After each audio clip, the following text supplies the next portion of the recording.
Eder, Mech, Pallister. Oggi siamo a 3 anni, 1 mese e 6 giorni da quando è scomparsa Liliana. E ancora oggi non sappiamo quando è morta, come è morta. Liliana soffriva molto di questi herpes e quella foto che mi è stata data da esaminare riporta, proprio si vede benissimo che sulla parte, diciamo, destra del labbro inferiore di Liliana c'era un herpes. Le televisioni funzionano così. Io ieri avviso Valentina Trifiletti che il discorso del lampione è superato, visto che una foto di Google del 2022 dimostra che non c'è nessun nastro, ma loro ancora oggi fanno servizio a riguardo. Sebastiano, cosa pensi di quel nastro sul lampione? Mi sembra un po' una cosa un po' strana, insomma, no?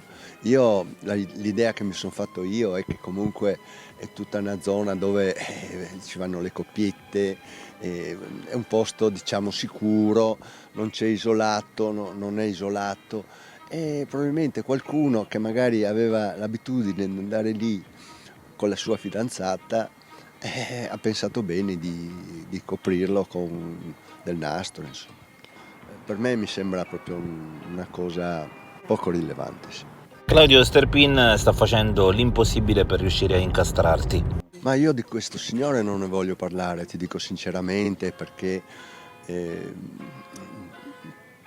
anche ultimamente stanno emergendo delle cose che comunque lui ha omesso di dire, e comunque ci fa capire che non tutto è stato detto. C'è qualcosa che lui o dimentica o volutamente non lo dice, ma sarebbe interessante capire cosa bolle in pentola da questo signore. Se non ho detto subito certe cose era soprattutto perché non avevano zero rilevanza su quello che è successo. Botola di cantina, non è una tavernetta alto là, quello è un sottofondamenta. Bisogna andare sotto, chi ci va, io non ci vado da 4-5 anni, per dire, da quando è morta mia moglie, ho messo lì ultimamente, per l'ultima volta, il presepe ed è rimasto tale, per capirci, eccolo.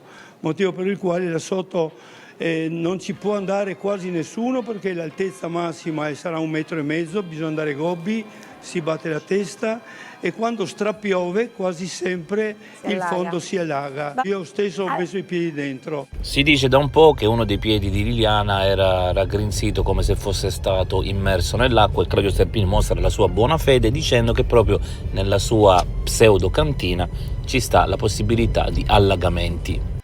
Per allora, cui senta, a parte questo, perché anche per quanto riguarda sì. Ehi, non dimenticare di iscriverti a questo canale.